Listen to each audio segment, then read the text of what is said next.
Yemen के हुतीज का Saudi अरब पर अब तक का ये सबसे बड़ा हमला है। यानी यमन के हुतीज ने एक बैलिस्टिक मिसाइल दागी थी सऊदी अरब के अबा इंटरनेशनल एयरपोर्ट पर, और उसकी तबाही का मंजर आप सामने से देखिए किस तरह से भारी तबाही हुई है अबा इंटरनेशनल एयरपोर्ट के अंदर।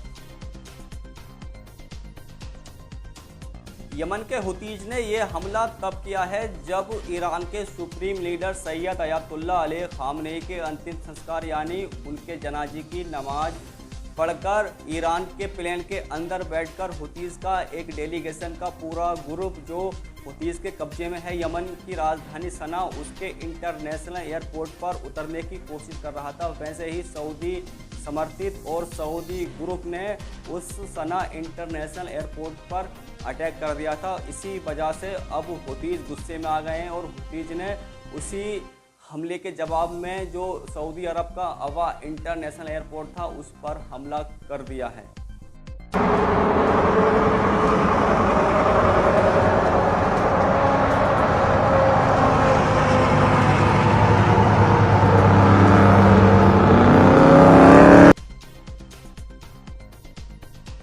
वहीं ईरान की स्टेट मीडिया ने बताया है कि जब से अमेरिका ने ईरान पर हमला करा है तब से ईरान के अंदर एक ही परिवार के यानी एक ही परिवार के 3 लोगों की मौत हो गई है अमेरिका के इस हमले में। और अमेरिका उन जगहों पर हमला कर रहा है जहां पर सिविलियंस रहते हैं और जहां पर ईरान के न्यूक्लियर फैसिलिटी है उसको निशाना बना रहा है अमेरिका।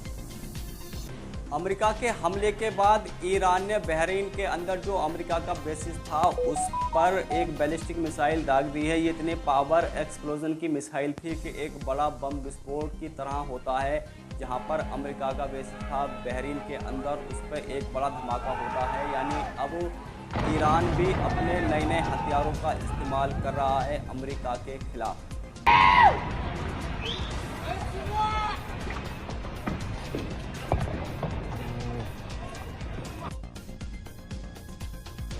और उधर ईरान की आवाम सड़कों पर उतर आई है और ईरान की आवाम अनाउंस कर रही है जो भी ट्रंप का कत्ल करेगा यानी इस शैतान को मारेगा तो ईरान की आवाम उसको $100 मिलियन देगी। यानी अगर कोई भी शख्स इस शैतान यानी ट्रंप का कत्ल करता है तो उसको ईरान की सरकार नहीं बल्कि ईरान के लोग ही खुद अपनी पॉकेट मनी से उस शख्स को पूरे $100 मिलियन देंगे।